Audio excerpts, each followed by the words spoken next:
Guys, every couple years, it seems like there's even more players that are facing a make or break season where it's kind of their career on the line for them to either succeed and make it in the NFL, or maybe they end up breaking their career and they just kind of bounce around for some time. Now, today, that's exactly what we're going to be talking about, and we're going to be starting off with Kayvon Thibodeau. Thibodeau is a player on the Giants that looks like he could be buried due to the talent above him. Thibodeau was drafted 5th in 2022 and since has been pretty solid for the Giants, who have all around been a pretty bad team since he's joined them except that playoff run.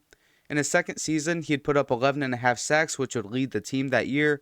This past season, Thibodeau only played 12 games and put up 5.5, and definitely didn't look as strong as he did his sophomore season. There's quite a few keys for Thibodeau to make his career this year, especially since it's a contract season for him. He's going to have to earn his snaps this season. With Brian Burns and Abdul Carter being the primary edge rushers, it's going to be hard for Thibodeau to constantly get snaps. He's going to have to show a lot of explosiveness in practice and camps to be able to hold some sort of starting job with the Giants. I could even see a world where they try to line one of these guys up on the line, and I have a feeling that would most likely be Carter. That would be able to give Thibodeau a spot as a true edge rusher, but Tibbs would have to earn his starts alongside Burns and Carter.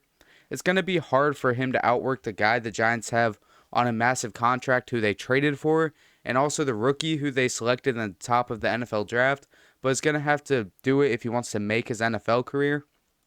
Another thing he's going to have to do is really show consistency and that he can play every down and also in many situations. He's going to have to prove himself in the run game as well.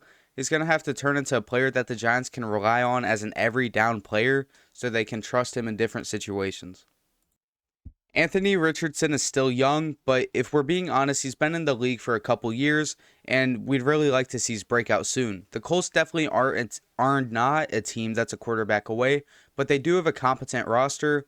Waiting on Richardson would be a mistake considering you'd waste away this roster's talent and a potential championship window, but you also don't want to get rid of him too soon because he was a quarterback that we knew was going to have to be a developmental guy and he's going to need time in the league. But now that's his third year, I think this truly is his make or break season.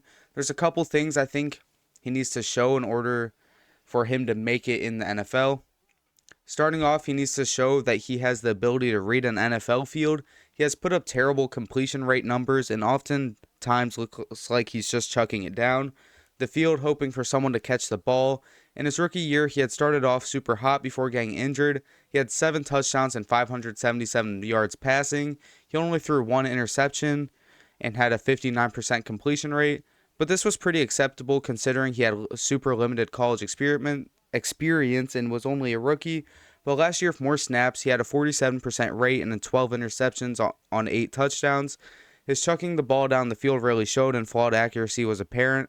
Of course, this could have been due to his shoulder being messed up during his rookie season, but it was by no means an acceptable year from a quarterback. He had played 11 games last year and missed part of the season due to some back injuries. And this brings us to our next point, that being his ability to stay healthy. I'm not looking for a 100% healthy season from Anthony Richardson, but if I'm the Colts, I would really be hoping he's on the field for 90% of the season and isn't missing time due to injury. Of course, he spent a lot of time injured and was just injured in camp a month ago. It sounds like he'll be able to come back pretty soon and in time for the season. He needs to stay on the field this year so he'll be able to actively learn and can prove to the Colts that he's the franchise quarterback and not taking break plays due to being exhausted, which once again brings us to our next part. He must show better leadership. If he can't step it up off the field and on the field, I think the Colts will be able to put the nail in the coffin on the Anthony Richardson experiment after the season. No more break plays. He needs to show that the guys can rally around him, even when it gets tough.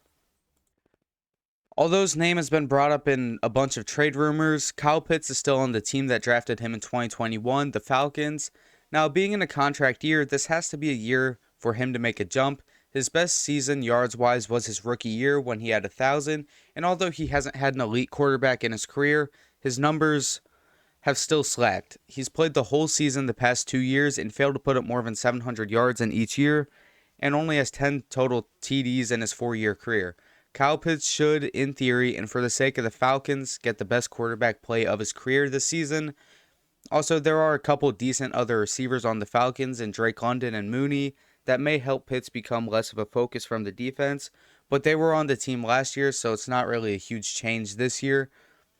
Pitts may be better this year in his second year with the offensive coordinator Zach Robinson.